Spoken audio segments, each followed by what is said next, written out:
বন্ধুরা, আমাদের ছোটবেলা থেকে শেখানো হয় যে সবার সাথে ভালোভাবে মিলেমিশে থাকার, লোকেদের সাথে ভালো ব্যবহার করো যাতে সে তোমাকে পছন্দ করে। বাট আজকের দিনে সেটা সচরাচর দেখা যায় না। একজন ভালো মানুষ যে সবসময় সবাইকে হাসি খুশিতে রাখে, লোকেদের নজরে ভালো হয়ে থাকে, সে সব কিছুই করে যাতে তার আশেপাশের মানুষরা তার জন্য আনন্দে থাকতে পারে। কিন্তু তা সত্ত্বেও এইসব মানুষদেরকে লোকেরা খুব বেশি ভ্যালু করে না। তাকে সবাই ফর গ্যারান্টেড হিসেবে নেয়, মানে সবাই তাকে হালকাভাবে নেয়। এই জন্য অথার ডেভিড ডিডা তার লেখা বই দ্য ওয়ে অফ সুপারিয়ার ম্যানে শিখিয়েছেন যে কেমন করে আমরা একজন নাইস ম্যান থেকে একজন সুপারিয়ার ম্যানে চেঞ্জ হতে পারবো।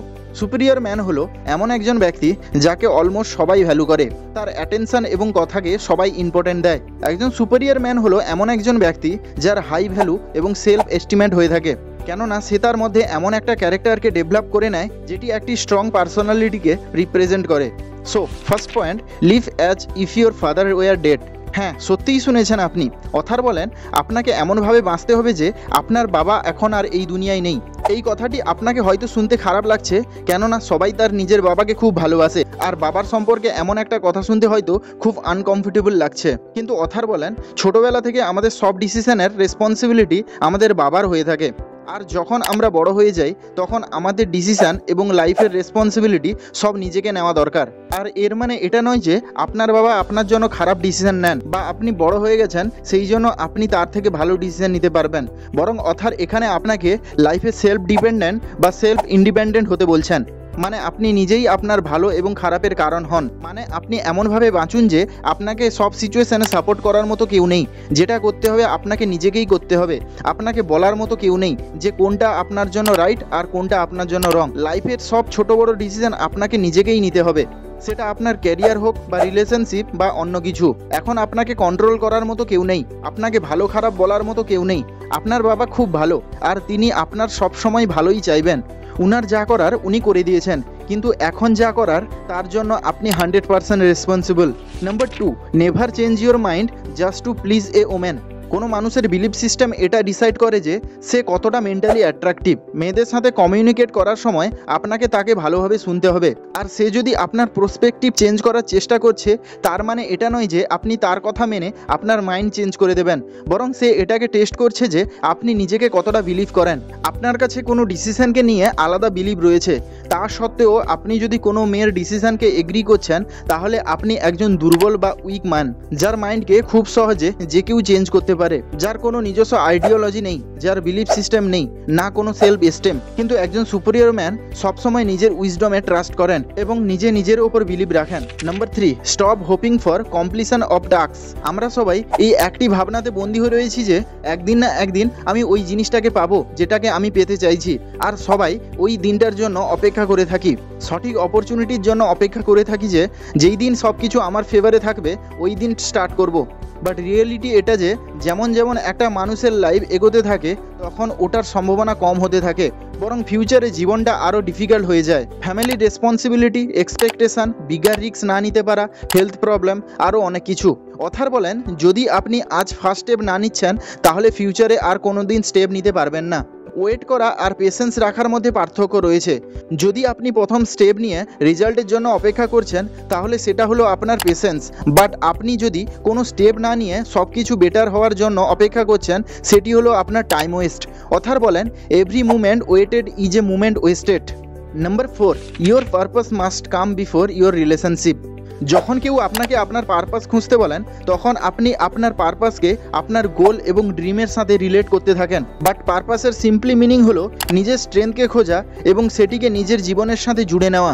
লাইফে এমন কোন জিনিস রয়েছে যেটিকে আপনি সত্যি মন থেকে করেন, আর সেটিকে করে আপনি লোকেদের মধ্যে কি ভ্যালু অ্যাড করতে পারবেন। তাই অথার বলেন আপনার লাইফের পারপাস আপনার রিলেশনশিপের আগে থাকা দরকার, যেটি দেখায় যে আপনি লাইফে কতটা অ্যাম্বিশিয়াস আর যেটির জন্য লোকেরা আপনার দিকে অ্যাট্রাক্ট হবে।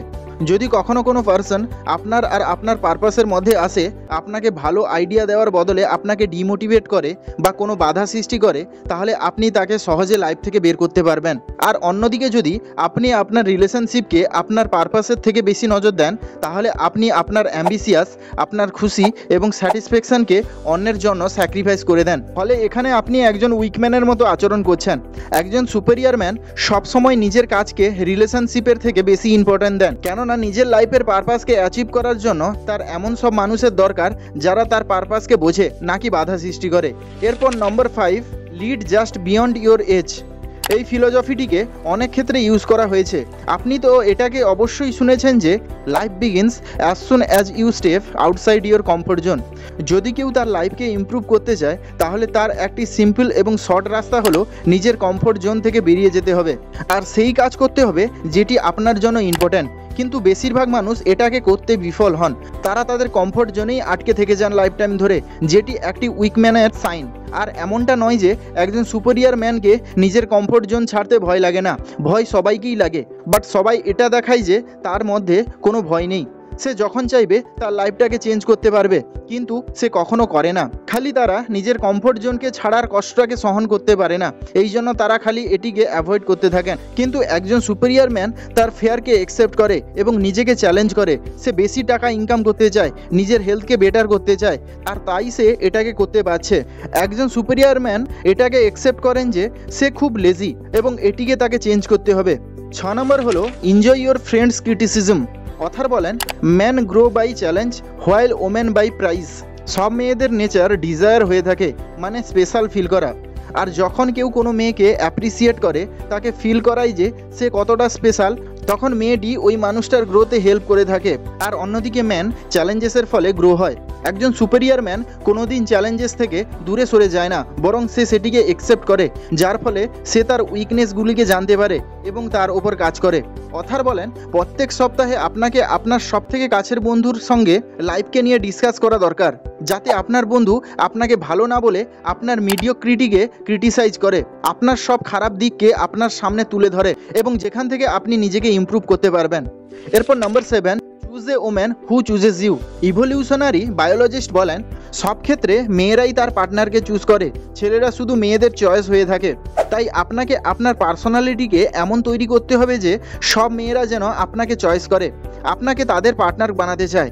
অথার বলেন, যদি আপনি নিজেকে এমন সিচুয়েশনে পান যেখানে আপনি এক মেয়েকে পছন্দ করেন যার সাথে আপনি সারা জীবন থাকতে পারবেন, কিন্তু ওই মেয়েটি আপনাকে নিয়ে এমন ফিল করে না, সে আপনার সাথে থাকতে চায় না, তাহলে আপনাকে ইমিডিয়েটলি ওখান থেকে সরে আসতে হবে এবং ওই কষ্টের সাথে নিজেকে ডিল করতে হবে। কেননা যদি আপনি কোনো মেয়ের পিছন পিছন যান যে আপনার সাথে আসতে চায় না, তাহলে সে আপনাকে নিডি ম্যান বানিয়ে দেবে। আর এই নিডি ম্যানদের মেয়েরা বেশি ঘৃণা করে। আর এখানে এটা দেখায় যে আপনার লাইফে ওই মেয়েটি ছাড়া আপনার কোনো কিছু ইম্পর্টেন্ট নেই। যদি আপনি এমন এক মেয়ের পিছনে যাচ্ছেন যে আপনার সাথে থাকতে চায় না, তাহলে আপনি কখনো তার মাইন্ডকে চেঞ্জ করতে পারবেন না। ফিল্ম এবং রিয়েল লাইফের মধ্যে অনেক ডিফারেন্ট রয়েছে, আর আপনার নিডিনেস আপনার চান্সকে আরও খারাপ করতে পারে, যার ফলে আপনি এক লো ভ্যালু ম্যান হয়ে যাবেন, আর মেয়ে আপনার ওপর কখনোই ট্রাস্ট করতে পারবে না।